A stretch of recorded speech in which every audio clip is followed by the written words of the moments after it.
Pikmin sees Captain Olimar crash landing on a distant planet and losing all 30 of his ship pieces. In order to reclaim them, he mass breeds an invasive species that absolutely massacres the native flora and fauna. In a normal playthrough, you'll sprout hundreds of these little carroty men to increase your odds of Olimar making it back to his family and Hocotate. But that's not what we're doing today. Today, Olimar is a biologist whose greatest fear is overrunning the natural ecosystem with thousands and thousands of Pikmin. He will sprout as few Pikmin as possible to escape with all 30 of his ship pieces.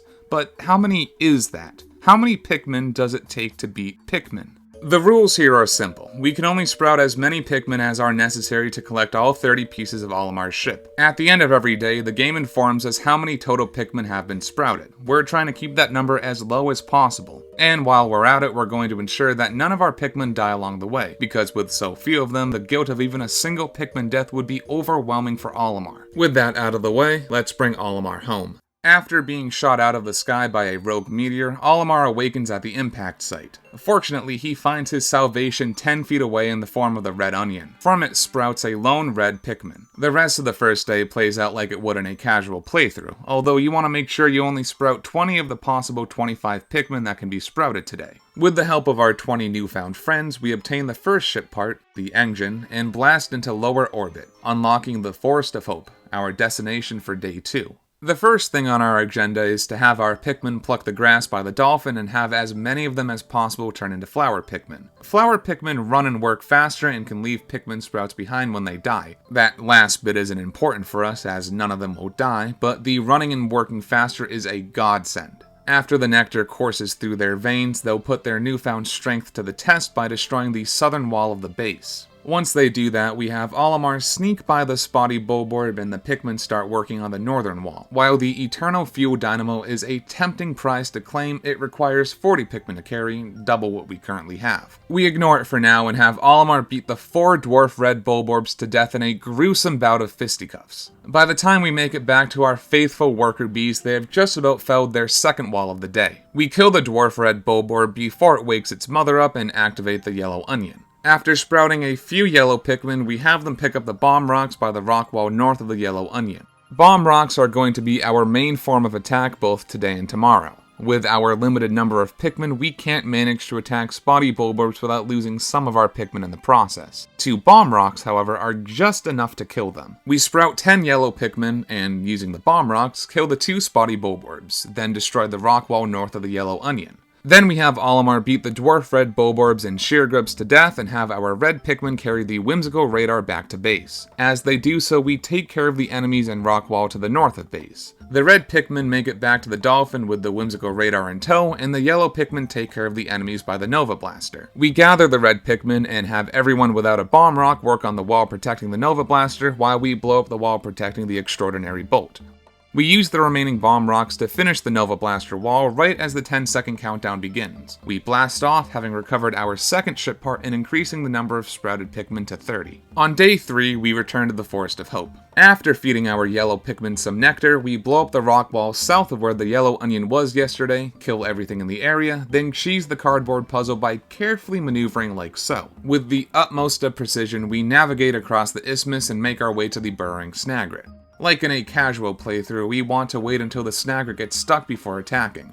Using this method, it only takes 2 cycles to kill the monstrosity, who rewards us with a Geiger counter. Use the nearby grass to ensure all your Pikmin are flowerized, then put as many of them as you can on the Geiger counter so they can make it past the other burrowing Snagret. If you don't have enough Pikmin on it, or they aren't flowerized, the other Snagret can easily pick them off on their way by. After getting through the thick of it, make sure only your red Pikmin are carrying the Geiger counter. As they carry it back to the dolphin, outfit your yellow Pikmin with bomb rocks and toss them up by the shock absorber. Once the Geiger counter is returned, toss the red Pikmin up with the yellow Pikmin, blow up the spotty bulborb, and carry the shock absorber back to the dolphin. The rest of the day sees us carrying the Nova Blaster and Extraordinary Bolt back to the Dolphin and building the base side bridge to the Sagittarius. After obtaining the Nova Blaster, we improve the Dolphin's capabilities, allowing us to go to the Forest Navel tomorrow. With nothing left to do, we go to Sunset, where we see we've collected 20% of the ship parts while having only sprouted 30 Pikmin. Day 4 sees us landing in the Forest Navel. We immediately take all 30 of our Pikmin and put them to work on the wall west of base. Then we activate the blue onion and start sprouting blue Pikmin Pikmin. The goal is to have 20 of them by the end of the day. As you sprout blue Pikmin, the bread bug will likely make its way over to you and steal a pellet. We want to kill this goofball as soon as possible. However, we want to land the finishing blow so the space float doesn't fall into the water by the blue onion. With 16 blue Pikmin, we have them start carrying the number 1 Ionium jet, then take our 10 yellow Pikmin to grab the bomb rocks right by that ship part. We blow up the rock wall by the yellow onion right as the number 1 Ionium jet arrives at the dolphin. Taking all our Pikmin with us, we put 15 blue Pikmin on the pole leading to the atomic gear and put the rest of our Pikmin without bomb rocks on the bridge closer to base. Using the bomb rocks, we kill the shearwigs and sheargrubs by the yellow candy pop bud. This is the safest way to deal with these enemies, as they can easily gang up on both Olimar and Pikmin alike. The remaining bomb rocks are used on the black rock wall nearby. A few seconds later and the first bridge is completed. We put the red Pikmin to work on the second bridge while we take the yellow Pikmin to get the bomb rocks by the gravity jumper. With them, we finish the 2 walls by the yellow candy pop bud. We pick up the red Pikmin who have just finished their second bridge and bring them to work on the bridge by the gravity jumper. The yellow Pikmin pick up the remaining bomb rocks and use them on the wall by Beady Longlegs. After the red Pikmin finish their third bridge, we put them on the space float and throw a few more Pikmin onto the atomic gear to make up for the single blue Pikmin that fell off. Once the space float and atomic gear make it back to the dolphin, we use the rocks west of base to flowerize our new blue Pikmin and wait out the countdown. With all 3 Pikmin species discovered and 50 Pikmin sprouted, we have all the Pikmin we need to obtain the remaining 21 ship parts. On day 5, we return to the impact site to kill the pearly clamp that has our positron generator, return it, and end the day. With the positron generator, we have done everything that needs to be done at the impact site. On day 6, we return to the Forest of Hope, where we have the blue Pikmin destroy the white wall by the armored cannon beetle, then blow up the black wall with 4 bomb rocks. We fight the armored cannon beetle like normal, then carry the radiation canopy back to the dolphin. From there, we carry the eternal fuel dynamo back to the dolphin, which increases the dolphin's capabilities, allowing us to go to the distant spring. Then we get to work on the 2 bridges to the Sagittarius, as sheargrubs have partially undone the bridge we built on day 3. After the bridges are built, we carry the Sagittarius back to the dolphin and end the day, having successfully completed the Forest of Hope. Day 7 has us visiting the distant spring for the first time. A lot needs to get done, but our immediate priority is building the bridge to the massage machine, as well as murdering as much of the local fauna as possible. We start with the yellow Wollywog and the puffy Blowhog by our base. Sneaking by the spotty Bowbear, we steal his bomb rock treasure and blow up most of the nearby wall. From here, we go around the black rock wall by base and kill the 2 puffy Blowhogs and 2 swooping Snitchbugs, as well as the shearwigs. These shearwigs are more isolated than the ones in the Forest Navel and can be easily killed by tossing a single Pikmin on them. Once our rampage has come to an end, we put our red Pikmin on the black wall by the pilot seat and give our yellow Pikmin some more bomb rocks. With them, we blow up the black rock wall by base, then put our blue Pikmin to work on the massage machine bridge. Shearwigs take damage when they're in water, so if you leave them to it, Olimar can kill them with a couple of punches. With the red Pikmin having felled the black wall, we start them on the white wall by the armored cannon beetle, then bring our yellow Pikmin over to the UV lamp and have them bring it back. With not much time left, we call our red Pikmin as the UV lamp gets back to the dolphin, then call our blue Pikmin who have successfully built the bridge. We blast off, having obtained only a single ship part but making our future days in the distant springs much easier. On day 8, we return to the Forest Navel. The first thing we want to do is turn 5 of our red Pikmin into yellow Pikmin by tossing them into the yellow Candy Pop Bud. Candy Pop Buds are what allow us to beat the game with only 50 Pikmin. Using Candy Pop Buds does not count as sprouting Pikmin, which lets us turn our existing few Pikmin into whatever color we need. The only downside is that the Pikmin return to their leaf state when thrown into the Candy Pop Buds. We take these 5 yellow Pikmin, get 4 bomb rocks, and blow up the black wall near all the fire geysers. We call the rest of our Pikmin and carefully navigate them through the fire and the flames. We put our red and yellow Pikmin to work on the bridge and take our blue Pikmin to get the analog computer out of the water. From there, we get as much nectar from the iridescent flint beetle as we can and turn 10 of our blue Pikmin into red Pikmin. We then return to the bridge and finish it. We get the lever down, put red Pikmin on it, then turn 5 yellow and 7 blue Pikmin into red Pikmin, use the nectar on them, and have them carry back the analog computer. With both ship parts returned to the dolphin, we use the remaining minute or so to flowerize our non-flower Pikmin and blast off. One thing you want to make absolutely sure you don't do is throw all of one type of Pikmin into a Candy Pop Bud. If you do, the next day a Pikmin extinction will occur and the corresponding onion will sprout one of the extinct Pikmin, bringing our number sprouted to 51. I did this on my first run and had to replay the first 8 days. Not too fun, wouldn't really recommend that. On day 9, we go right back to the Forest Navel to take out the 2 bosses in the region, Beady Longlegs and the Puffstool. We take our yellow and red Pikmin over to Beady Longlegs, leave the red Pikmin outside, and fight him as we normally would. We send the guard satellite back to the dolphin, then put our remaining red Pikmin on the gravity jumper. We put the blue Pikmin to work on the grass near the onion as the guard satellite gets back. We put those Pikmin on the gravity jumper and put the blue Pikmin back in the onion. The gravity jumper gets back and we put the yellow Pikmin away as well. With our red Pikmin, we kill the Puffstool like we normally would, then take care of the nearby Wollywog, Shearwig, and Sheargrubs, and take the Omega Stabilizer back to the dolphin. With the remaining daylight, we kill as many fiery blowhogs as we possibly can, then reflowerize our red Pikmin with the nectar nearby base. We blast off, having obtained all but one ship part in the Forest Navel. Day 10 has us returning to the distant spring. The first thing on our agenda is to kill the yellow Wollywog by the Gluon Drive.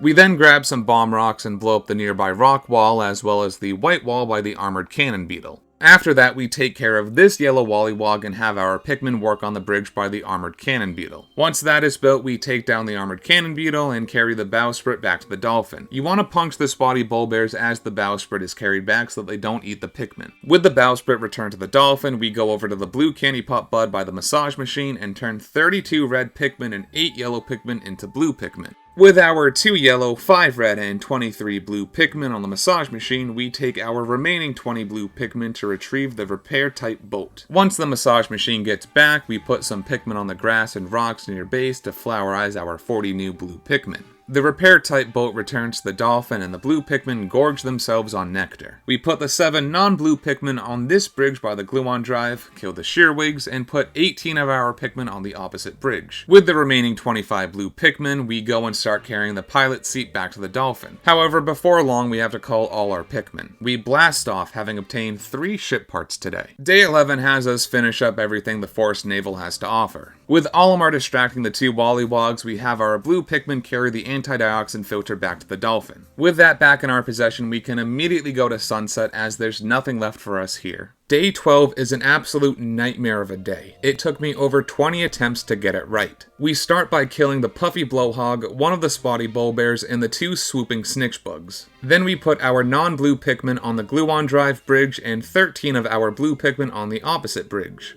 With our 30 remaining blue Pikmin, we carry the pilot seat about 10 feet while tricking the yellow Wollywog into running after Olimar. While the yellow Wollywog is bamboozled, we take the blue Pikmin off the pilot seat and get them to work on the zirconium rotor wall. While they do this, we want to keep punching that yellow Wollywog so it can't murder our pals. Once the wall falls, we have the Pikmin start to carry the zirconium rotor back to the dolphin. We take a yellow Pikmin, give it a bomb rock, and throw it at the other spotty bullbear. This causes him to turn his back to us, giving us the opportunity to kill him. Once he falls, we carry back the pilot seat, then the zirconium rotor, then the Gluon Drive. The Gluon Drive is the heaviest ship part in the game, needing 50 Pikmin to carry it, which is why it takes 50 Pikmin to beat the game. The last thing on our agenda for today is to obtain the interstellar radio. We go and kill the water dumpos and puffy blowhog, grab the interstellar radio, dunk on the yellow Wollywogs, and get the interstellar radio back to the dolphin. Then we blast off, having obtained 27 of our ship parts. Our penultimate day on this foreign planet has us finishing up the distant spring. We start by killing the puffy blowhog and the water dumpos at the far west of the area. Then we carry the number 2 Ionium jet back. Next, we turn 20 blue Pikmin into yellow Pikmin and get the Kronos reactor down as the number 2 Ionium jet gets back. We turn the 20 yellow Pikmin back into blue Pikmin and carry the Kronos reactor back to the dolphin. We go to sunset, blasting off with only 1 ship part left to find. Our final day sees us landing at the final trial. We turn 5 blue Pikmin red and 4 yellow, then start completing the area like normal. Once the blue Pikmin have built their bridge, we turn all of them into red Pikmin. After the last bridge is built, we destroy the 2 walls in the arena with the Emperor Bulblacks, flowerize the Pikmin with the grass growing on top of the arena, and grab some bomb rocks. From there, we fight the Emperor Bulblacks like normal, making absolutely sure that all the Pikmin we toss on him land on his head, as he can easily kill any Pikmin beneath him when he jumps. Eventually, we kill the beast and reclaim the last ship part, our secret safe. That evening, Olimar says his farewell to the 50 Pikmin he learned to love over this fortnight. And we get to see that, in spite of our best efforts, these Pikmin learned how to aggressively attack spotty bulborbs that were just grilling. Regardless, we beat Pikmin with only 50 Pikmin. Going into this challenge, I expected to need like 70 or 80 Pikmin, just because you need 40 blue Pikmin to get the anti-dioxin filter, 20 red Pikmin to get the analog computer through the fire geysers, and 15 yellow Pikmin to get the Libra. But as I was preparing, I realized Candy Pop Buds turn every Pikmin into a blank canvas for any situation. And I'll be honest, I had a pretty big grin on my face when I realized you only need 50 Pikmin to beat the game. Anyway, this little challenge made me appreciate how easy it is to lose Pikmin. I had to restart each day a handful of times because I got careless and some Pikmin died along the way. The only times I got unbelievably frustrated were on days 2, 12, and 14, as well as when I had to restart the challenge because I accidentally caused a blue Pikmin extinction by misusing Candy Pop Buds. Obviously, my run of this challenge wasn't perfect. It's the first time I did it after all. I think you could easily shave off a day from the Forest of Hope, Forest Navel, and Distant Spring. Even so, I'm pretty happy with how it all turned out. But having now done this challenge, I gotta say, I'm curious as to how many Pikmin it takes to beat Pikmin 2. Take care.